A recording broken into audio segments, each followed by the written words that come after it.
સહજાનંદ સ્વામી મહારાજની જય. નારી રત્નો.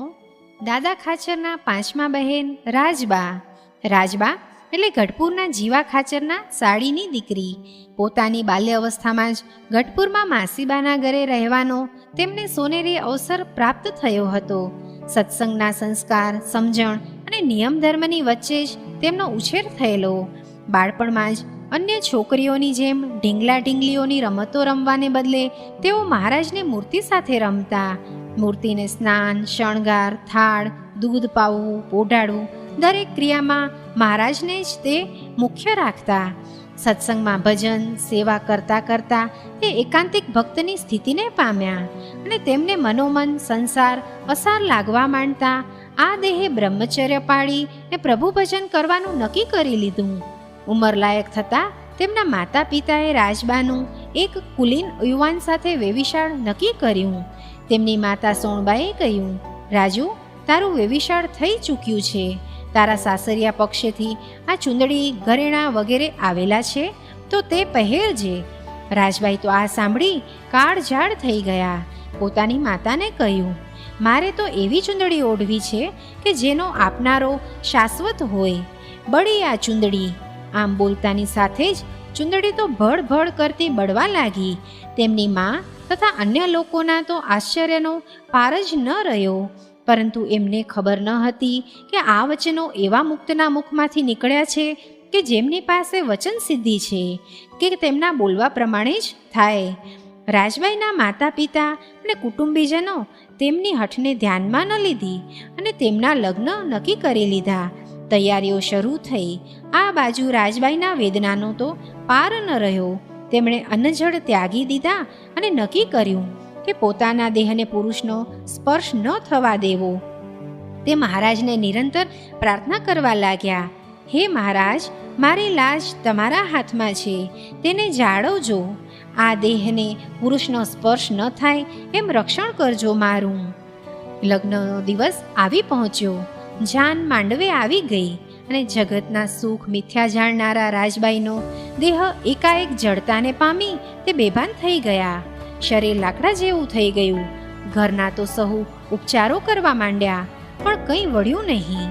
આજે બેભાન અવસ્થા માનવામાં આવી હતી તે મહારાજની કૃપાથી રાજબાઈને પ્રાપ્ત થયેલી ભાવ સમાધિ હતી. હવે શું કરવું? રાજબાઈને બદલે દાસીને લગ્ન મુહૂર્ત સાચવી લેવા માટે શણગાર કરી ને માયરામાં બેસાડી દેવામાં આવી. કોઈને પણ વાતનો અણસાર ન આવવા દીધો. જાનના વિદાય સમયે રાજબાઈ સભાન અવસ્થામાં આવતા કુટુંબીજનો તેમની વિનવણી મનામણા કરી અને શણગાર કરાવી વિદાય આપવા તૈયાર કર્યા. રાજબાઈ તો પૂતળાની જેમ વેલડામાં બેઠા ને મહારાજને પ્રાર્થના કરવામાં લીન છે. હે મહારાજ, મારે વ્રત ટેક અખંડ રાખજો. આમ વેલડું સાસરે પહોંચ્યું. રાજબાને ગૃહ પ્રવેશ કરાવી શણગારેલા ઓરડામાં બેસાડ્યા. રાજબાની મહારાજને અખંડ પ્રાર્થના તો ચાલુ જ છે. મહારાજે પોતાના વૈરાગ્યવાન ભક્તનો આર્તનાદ સાંભળી લીધો. વરરાજાએ ઓરડામાં પગ મૂકી ને રાજબા તરફ દ્રષ્ટિ માંડી. ત્યાં તો મોઢામાંથી બચાવો ની ચીસ નીકળી ગઈ. મહારાજની ઈચ્છાથી તેમને રાજબાની જગ્યાએ ભયંકર સિંહણ જોવામાં આવી. ચીસ સાંભળતા જ ઘરના લોકો ભેગા થયા અને પૂછવા લાગ્યા, શું થયું, શું જોયું તે આમ ભયની ચીસ પાડી? વરરાજાનું શરીર તો ભયથી કંપવા લાગ્યું.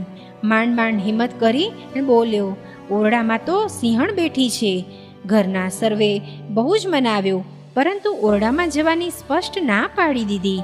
પણ એમ કહ્યું કે મારું ભલું ઈચ્છતા હો તો તેને અહીંથી વહેલી તકે વિદાય કરો. આ બાઈ મારે માટે મા, બહેન, દેવી સમાન છે. ઓરડામાં રહેલા રાજબા આ બધું સાંભળતા હતા. પોતાની રક્ષા કરવા આવી પહોંચેલ મહારાજને મનોમન આભારી માન્યા. તેમના અંતરમાં ટાઢક થઈ ગઈ. સાસરિયાઓ પોતાના દીકરાની વાત ચકાસવા માટે ઓરડામાં પ્રવેશ્યા. ત્યાં તો અંદર ચારે તરફ તેમને તેજ તેજ અને તેજ જ જોયું. સૌને રાજબાના દેવી રૂપે દર્શન થયા.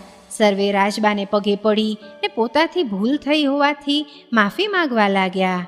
વરરાજાની માતાએ રાજબાઈને કહ્યું, જુઓ રાજબાઈ, અમારા દીકરાએ તમને તેના માટે મા, બહેન અને દેવી છો તેમ કહી દીધું છે, તો હવે તમારો શું વિચાર છે તે જણાવો.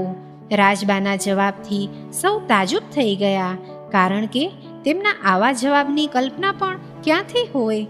રાજબાએ કહ્યું, હું તો અખંડ બ્રહ્મચર્ય પાળી ભગવાનની ભક્તિ કરવા માંગુ છું. મારા લગ્ન મારી મરજી વિરુદ્ધ થયા છે. હવે વેલડું જોડાવી મને મારો માર્ગ દો. તરત જ વેલડું જોડાવ્યું. રાજબાઈ તેમાં બેઠા. વેલડું વાંકિયાને માર્ગે વાળવામાં આવ્યું. ત્યાં તો રાજબાએ કહ્યું, ભાઈ, મારે વાંકિયા નહીં, ગઢડા જવું છે.